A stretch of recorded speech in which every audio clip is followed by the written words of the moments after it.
চিনলাম না মুহাম্মদুর রাসূলুল্লাহ। আফসোস, সিরাত কোত্থেকে বুঝবো? এই জন্যই আমার কথা শুরু ছিল, দুনিয়ার পজিশন তো আমার জানা আছে, লম্বা করতে চাইতেছিলাম, শরীরে অনুমতি দেয় না, আমি সফর সমাপ্ত পরিপূর্ণ করে আসতে পারি না। আমি এক সপ্তাহ আগে চলে আসছি।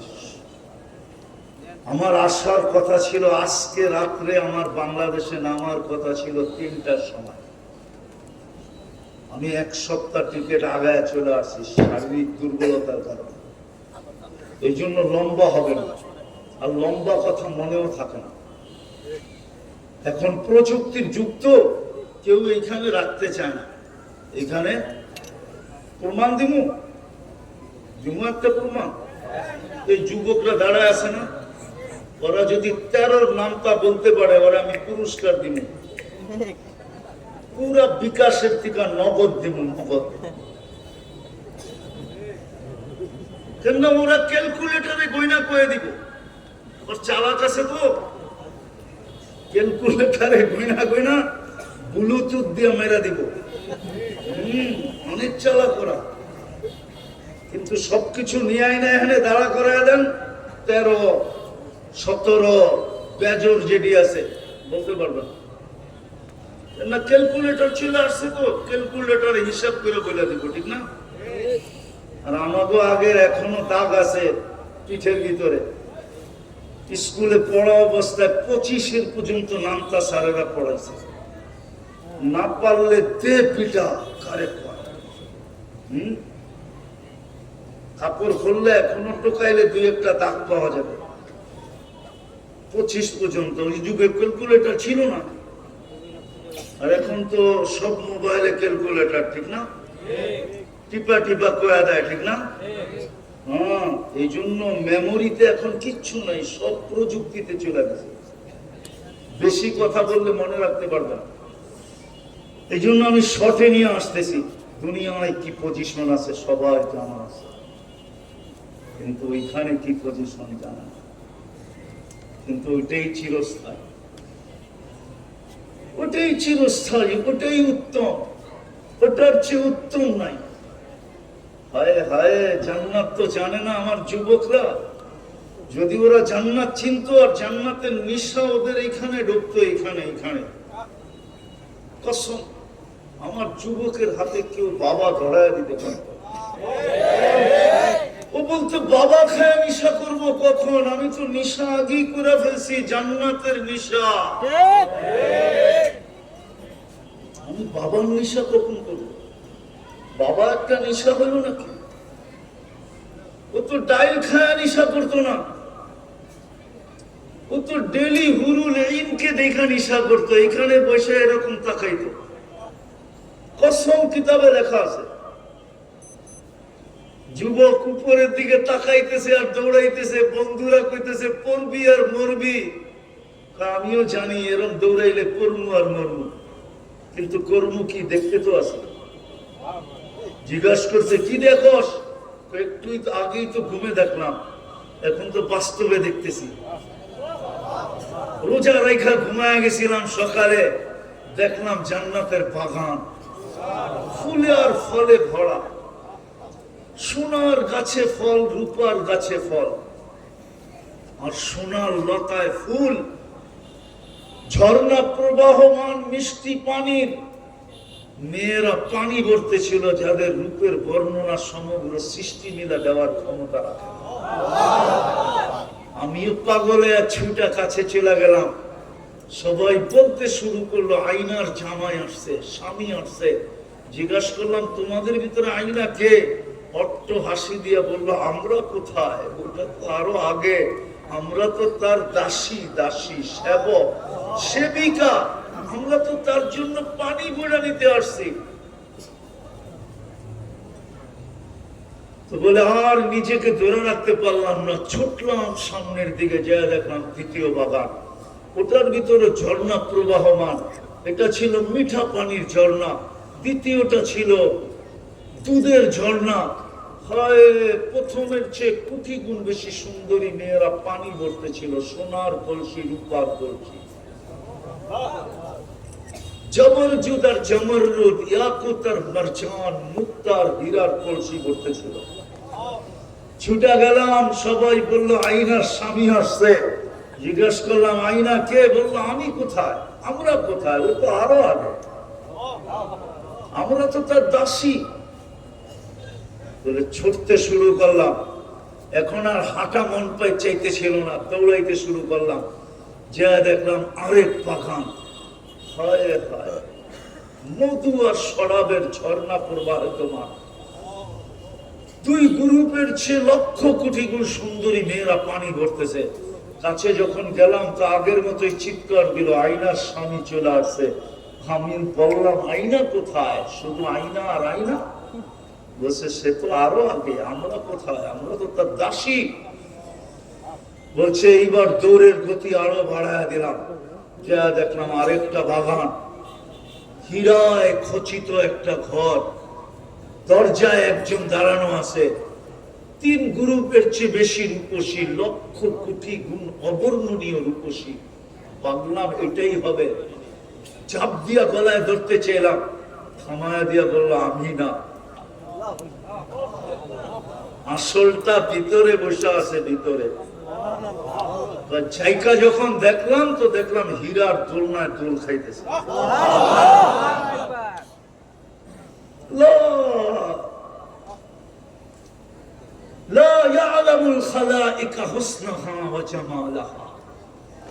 সৃষ্টির বর্ণনার বাহিরে তার হুসন জামাল। আমাকে দেখা মুস্কি মুস্কি হাসতে ছিল। বলে নিজেকে ধরে রাখতে পারলাম না, চাপ দিতে চাইলাম। থামায়া বলল ইফতার রোজার তো তুমি, আজকে ইফতার আমার কাছে হবে। এই জন্যই রাস্তায় দেখে আসছো না, ব্যবস্থা হইতেছে সব তোমার জন্য। ইফতার আমার কাছে হবে, সবর করো, আজকে ইফতার আমার কাছে। একটা চিৎকার দিছে, জমিনে পড়ছে, জান শেষ। আমার যুবককে কে পাগল করতে পারে বাবা দিয়া? যদি ওদের এখানে জান্নাত থাকতো। আমার নারীকে কে করতে পারে ঘরের বাহির, মা বোনদেরকে কে ঘরের বাহির করতে পারে? ওর এখানে যদি জান্নাত থাকতো। ও যদি জানতো যে আমি ডেলি কয়বার লেহেঙ্গা চেঞ্জ করব, ও জানে না। ডেলি 70 বার মা বোনরা লেহেঙ্গা চেঞ্জ করবে, কমসে কম 70 বার, উপরে 100 বার, 1000 বারও করতে পারে। এই সুতার লেহেঙ্গা আল্লাহ নূরের থেকে সুতা বানাবে, ওটার থেকে কাপড় বানাবে। কোন দর্জি শিলাবে না, কোন সৃষ্টি শিলাবে না, আল্লাহ কুদরত দিয়ে লেহেঙ্গা বানাবে। ডিজাইন আল্লাহ নিচে কুদরত দিয়ে করবে। এটা ডিজাইন করছে কে? কে? আল্লাহ যদি ডিজাইন না করতো তো 14 তারিখে পিছে পিছে ঘুরতো কেন? কি মনে হয় বোঝেন না? বুঝছেন? ফুলও দেয়, হোটেলেও খাওয়ায়, পার্সেলও দেয়, ঠিক না? আবার স্যাকও খায়। নাই প্রত্যেক বছর স্যাক খায়, আবার 14 তারিখ এলে মাতাল হয়ে যায়। জিজ্ঞাসা করে হইতে পারে গাড়িগুলি আটকায় দিব। আমি লোক ফিট করে রাখছি, গাড়ি আটকায় দিলে 3 লাইনে ফোন করে দিব। প্রতি বছর স্যাক খায়, তারপরও আবার 14 তারিখ আইলে কি চেহারা তো কয় এরমই, ঠিক না? হ্যাঁ, আমি বলিও না আবার একবার খালিও না, কিন্তু চশমা দুটা আমার ভিতরে একটা লাগানো আছে। আমার চোখে ফাঁকি দেওয়া এত সম্ভব না। তো যেটা বুঝাইতেছিলাম, হায় হায়, এটা কে বানাইছে ডিজাইন? এই জন্যই তো বিশ্বের পেয়ালা চুমুক দিতে দ্বিধা করে। আছে আছে, এই এলাকায় আছে, 20 টক টক টক টক করে পান করে আছে, ঠিক না? এটা ডিজাইন কে করছে? আল্লাহ। এই জন্য পাওয়া যাবে এই এলাকায় ওড়না গলার ভিতরে ঝুলায় ঝুলা গেছে। ওড়না গলায় পেঁচা, আরে নাই এই এলাকায়?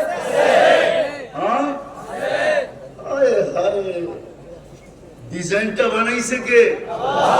লেহেঙ্গার ডিজাইন আল্লাহ বানায়। জানে না তো আমার মা বোন, যুবকরা জানে না ডেলি কয়বার কাপড় চেঞ্জ করবে, ডেলি কমসে কম 70 বার। নূরের থেকে সুতা, ওটার থেকে কাপড়, শিলাবে আল্লাহ কুদরত দিয়ে ডেলি 70 বার কাপড় চেঞ্জ করে। জান্নাতের মেয়েরা হুরের 120 ফিট লম্বা হবে, চুলটিও 120 ফিট লম্বা হবে। ওরা ভাবতেছে গলায় ধরবো কেমনে। জান্নাতের পুরুষও 120 ফিট লম্বা হবে।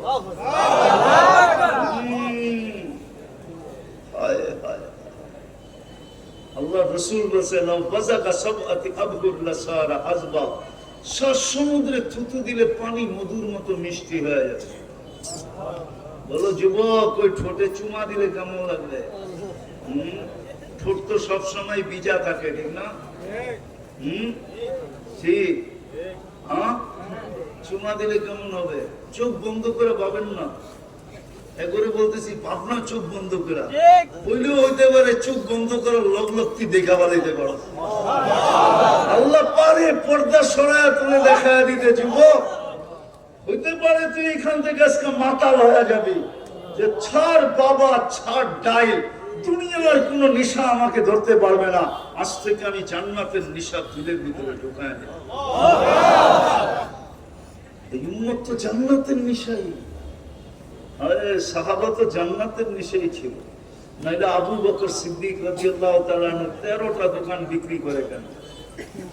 13 দোকান উজাড় করে দিয়েছে, সালার চটের মতো কাপড় গায়ে উঠায় নিছে, সব দিয়া দিছেন।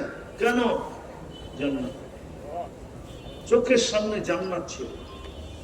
নারী বলেন, পুরুষ বলেন, যুবক বলেন, বৃদ্ধ বলেন, এমনকি বাচ্চাদের সামনে পর্যন্ত জান্নাত ছিল। নাইলে ছোট ভাই বড় ভাই লোকে কুস্তি লাগে কেন? হাদিসের কথা।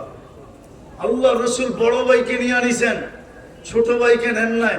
ছোট দেখা তো বসে একটা যুক্তি শেষ, আরেকটা যুক্তি আছে, যদি গ্রহণ করেন। কি? আমি ওর চেয়ে শক্তিশালী। বিশ্বাস না হয় কুস্তি লড়াইয়া দেখেন। আল্লাহ কানে কানে বইলা দিছে, বন্ধু লাগায় দেন কুস্তি তামসা, আপনিও দেখেন আমিও দেখি, লাগায় দেন। তো ছোট ভাই বড় ভাই গলায় ধরে বইলা ফেলছে, জান্নাত তোর হয়ে গেছে, আমি আমার হইলে তোর অসুবিধা কি? দুধ তো এক জায়গাতেই খাইছি। গাদ্দারি কর, আমার কোনো আপত্তি নাই, কিন্তু দুধের গাদ্দারি করিস না।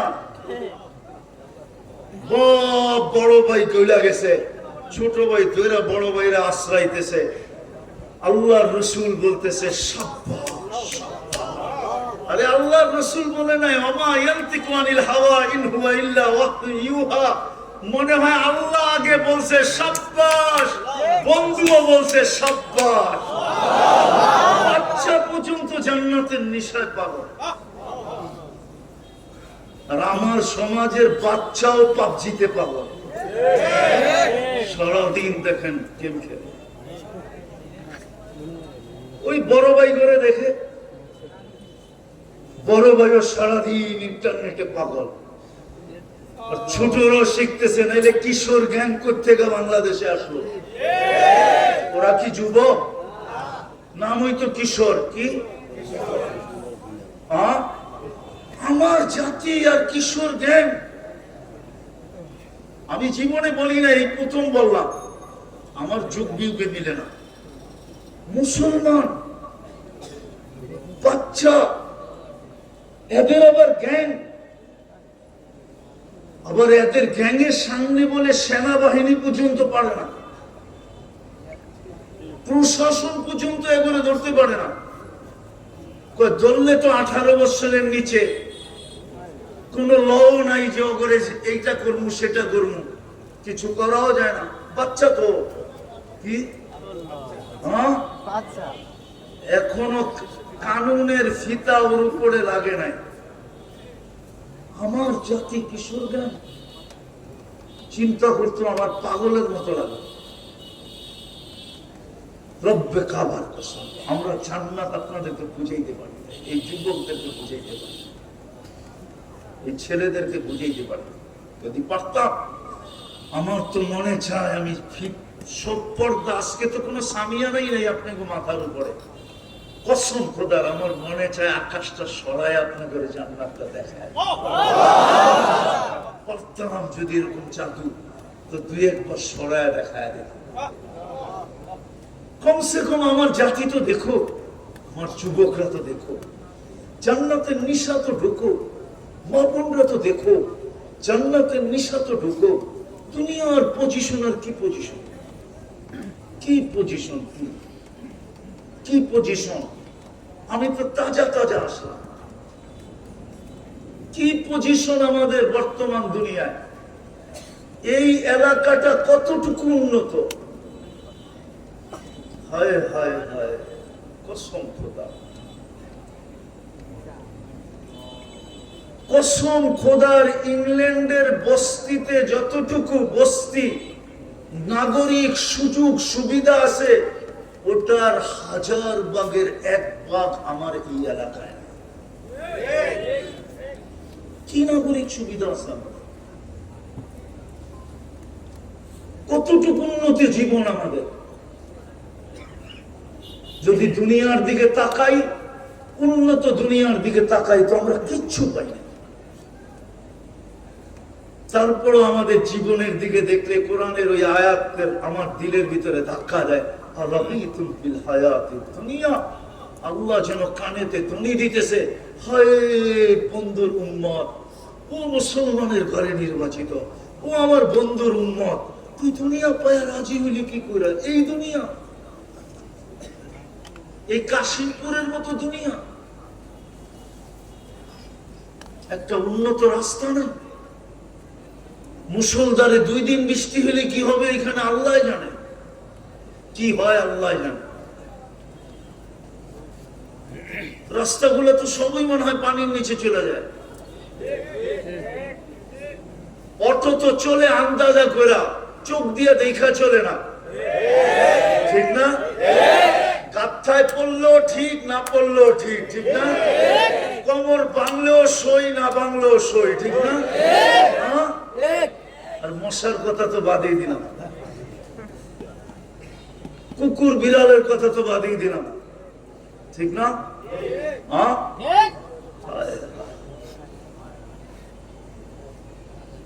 কুকুর বিড়ালের কথা তো বাদই দিলাম, ইঁদুর আর তেলা পোকার ছাড় পাকার কথা নাই বললাম, ঠিক না?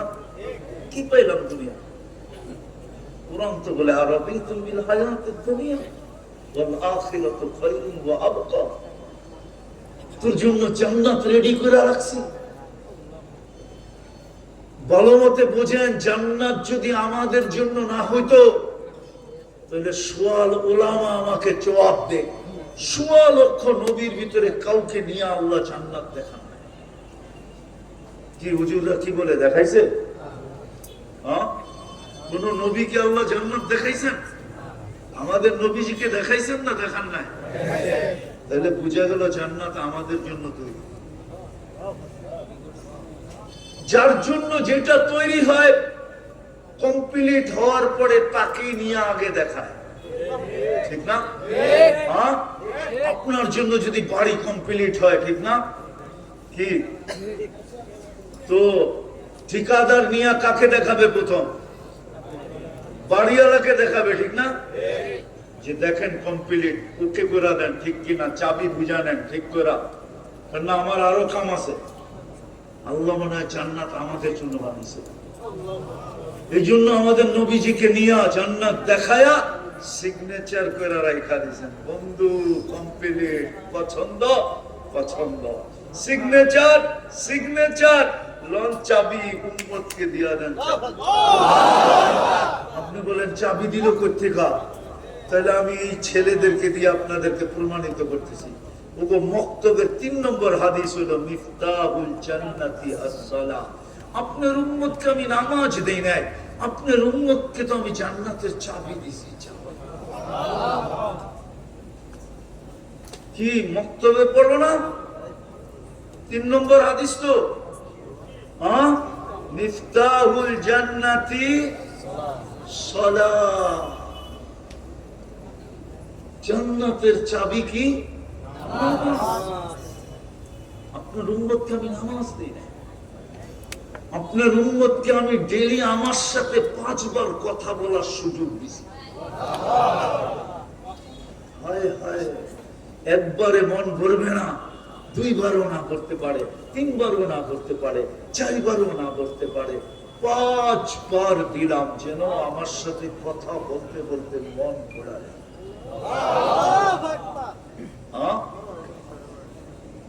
আল মুসাল্লি ইউনাজি রব্বা, নামাজি আল্লাহর সাথে কথা বলে। কি বলে? আপনার উম্মতকে আমি নামাজ দিই না, আমার কুদরতি পায়ে মাথা রাখার সুযোগ দিছি। আস-সাজিদু ইয়াসজুদু আলা কাদামাইর রাহমান। আপনার উম্মতকে আমি নামাজ দেই নাই, সেজদায় যাইতে দেরি, ওরার আমার সব পর্দা সরাইতে দেরি করি না, পর্দা উঠানোর জন্য দিছি যেন ওরার আমার মাঝে কোনো পর্দা না থাকে। ইদা সাজাদাল আব ইরতাফা আল হিজাব বাইনাহু ওয়া বাইনার রহমান। নারী পুরুষ যখন সেজদায় যায়, হায় হায়, এই জন্য মুসলিম শরীফে আছে মানুষ আল্লাহ সবচেয়ে কাছে হয় কখন, তো লেখা আছে ইদা ইয়াসজুদ, যখন সেজদা করে। কোরআনেও আছে ওয়াসজুদ ওয়াক্তারিব, সেজদা কর তোকে নৈকট্য দিব। কতটুকু নৈকট্য দিবেন? আমার কুদরতি পায়ে তোর মাথা চলে আসবে, তোর আর আমার মাঝে কোনো পর্দা থাকবে না, কোনো পর্দা। আমি যেটা বুঝাইতেছিলাম সব জায়গায় চলে আসে। দুনিয়ায় কার কি পজিশন এটা সকলের জানা আছে, কিন্তু এটা আমার প্রশ্ন না। আমার প্রশ্ন আল্লাহর কাছে আমার পজিশন, ওইখানে আমার পজিশন কতটুকু? ওই পজিশন হাতের মুঠায় উঠায়া দেওয়ার জন্য মুহাম্মদুর রাসূলুল্লাহ। এই জন্যই সিরাত চেনা জরুরি, এই জন্যই সিরাত জানা জরুরি, যেন ওই পজিশন আমার হাতের মুঠায় চলে আসে। হাতের মুঠায়, হাতের মুঠায় যেন চলে আসে। ওই আদর্শ নিয়ে মুহাম্মদুর রাসূলুল্লাহ সাল্লাল্লাহু আলাইহি ওয়াসাল্লাম এই মাসে আসছিলেন, যেন ওই আদর্শ আমাদের হাতের মুঠায় চলে আসে। কিন্তু আফসোস আফসোস আফসোস, উম্মত শব্দ চিনে কিন্তু নবী চিনে।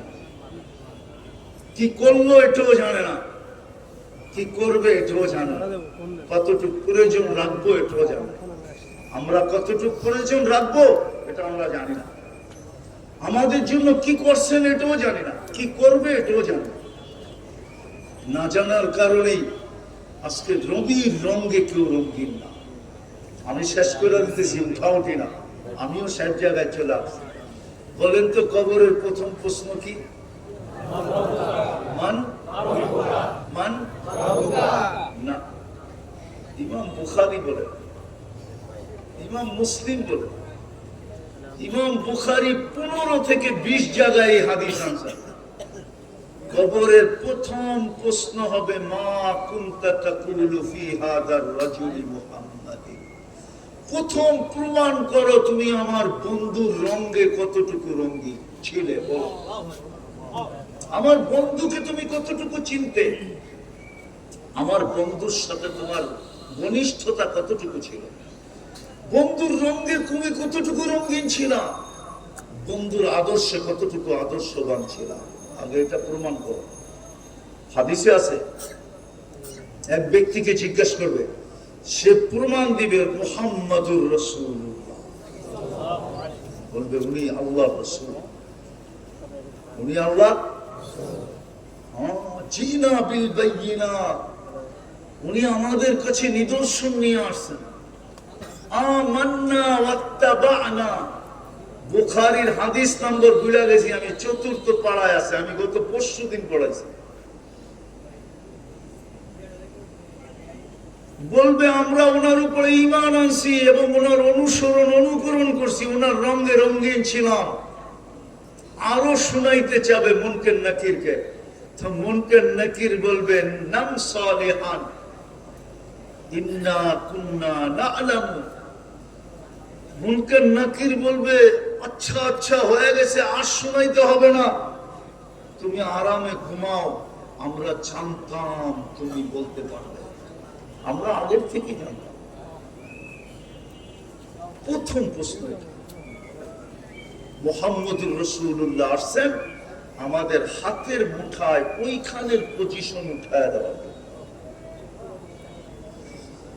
নারী যেন জমিনে চলে, আর আকাশ থেকে আল্লাহ বলে লাউলা কিলা জাআলতুস সামা হাদিদা, ও নারী তুই যদি জমিনে না থাকতি, পর্দানিশীন দিনদার নারী যখন জমিনে চলে, তো আল্লাহ উপর থেকে সম্বোধন করে লাউলা কিলা জাআলতুস সামা হাদিদা, তুমি যদি না থাকতে আকাশ লোহা, ওয়াল আরদা সাফসাফা, জমিন তামার, ওমা আনজালতু মিনাস সামাতি কাতরা, আকাশ থেকে একটা বৃষ্টির ফোঁটা না, ওমা আমবাততু মিনাল আরদি হাব্বা, জমিন থেকে একটা শস্যের দানা না, বাল আনজালতু আলাইহিমুল আযাবা সাব্বা, একের পর এক আযাব দিয়ে আমি ধ্বংস করে দেব। কিন্তু পারি না, তো তোর জন্য পারি না। তুই বাহির হইলেই পর্দায়, তুই বাহির হইলেই পর্দায় আবদ্ধ হয়ে বাহির হস। তুই ঘরের ভিতরে থাকলো দিনের উপরে 24 ঘন্টা থাকিস, তুই আমার বান্দি হয়ে গেছিস, আমার বন্ধুর প্রিয় পাত্র হয়ে গেছিস, তোকে দেখলে আমার শাস্তি দিতে পারবে। শুধু নারী না, এই যুবকদেরকে দেখো, আল্লাহ বলে যদি যুবক নিজেকে সাজানোর মতো সাজায়, তো আল্লাহ বলে লাউলা শাবাবা খুশা, ও যুবক তুই যদি জমিনে না থাকতি, লাজাআলতুস সামা হাদিদা, আমি আকাশকে লোহার, জমিনকে তামার, বৃষ্টির একটা ফোঁটা না, শস্যের একটা দানা না, আযাব দিয়ে ধ্বংস করে দিত। আর এই হুজুরদেরকে দেখা, আল্লাহওয়ালাদেরকে দেখা আল্লাহ বলে লাউলা মাশাইখা রুক্কা, যদি দিনদার আল্লাহওয়ালারা না থাকতো, হক্কানি আলেম ওলামা না থাকতো, চাইলেও আমি ধ্বংস করে ফেলতাম, কিন্তু পারি না, এদের জন্য পারি না। আরো আছে পাথফালা রুদ্দা, যদি ঈদের শিশুগুলা না থাকতো, হায় হায় হায়। এক জায়গায় আল্লাহ বলছিলেন যে দুনিয়ায় যদি গরিবরা না থাকতো, ধনীদেরকে আমি একটা পানির ফোঁটাও দিতাম না, একটা পানির লাউলাল ফুকারা লাহালাকাল আগনিয়া আনতুম তুরজাকুনা বিফুকারাইকুম। দুঃখ তো এইখানেই আমার শিল্পপতিরা বলে আমরা সবাইকে পালি, আমাদের ফ্যাক্টরি আছে দেখে এদের রুটি রুজি হয়। এরা যেরকম এটা বলে, আবার শ্রমিকরাও বলে আমরা আসি দেখে ওরা চলে। দ্বন্দ্ব দোনো দলের ভিতরে, ঠিক না? কেউ কারো শুকরিয়া আদায় করে না, মালিক পক্ষ শুকরিয়া আদায় করে না যে শ্রমিকরা যদি মাথার ঘাম পায়ে না ফেলতো, তাহলে আমার প্যারাডো হাঁকানো হতো না, আমার মার্সিডিজ হতো না, আমার বাংলো সাংলো হতো না, আমার বিদেশে ঘরবাড়ি হতো না। এই শ্রমিকদের ঘামের কারণে আমার সবকিছু, ঠিক না? আবার শ্রমিকরাও যদি শুকরিয়া আদায় করত যে হয় এই শিল্পপতি যদি ফ্যাক্টরি না করতো, তাহলে আমার ঘরে চুলা কি করে জ্বলতো। এরাও শুকরিয়া আদায় করে না, পুনরাও শুকরিয়া আদায় করে না। দেখা যায় সব জায়গায় শুধু মালিক আর শ্রমিক, 2 দিন পর পরই খালি শুনি, ঠিক না? কি কি কোনাবাড়ি বন্ধ, ঠিক না? চন্দ্রা বন্ধ, ঠিক না? কালিয়াকুর বন্ধ, ঠিক না? পুরা রাস্তা বন্ধ করে ফালায় বয়ে রয়েছে, ঠিক না? কি কয়দিন যে গাড়ি ঘুরে চলে গেছি। আবার ভাবছিলাম নিজে নাইমা হাঁটতে থাকি, গাড়িটা পিছে পিছে আসতে থাকো। মিডিয়ার যুগ, 2-4টায় তো চিনবই, চিনলে কুমু আমার গাড়িটা পার করে দেয়, ভাঙ্গিস টাঙ্গিস না। আবার কই জুসের ঠেলায় যদি ভাঙ্গা ফেলাইলো তাহলে কি করবো, ঠিক না? কতদিন যে ঘুরে চলে গেছি, তো যেটা বুঝেইতেছিলাম কসম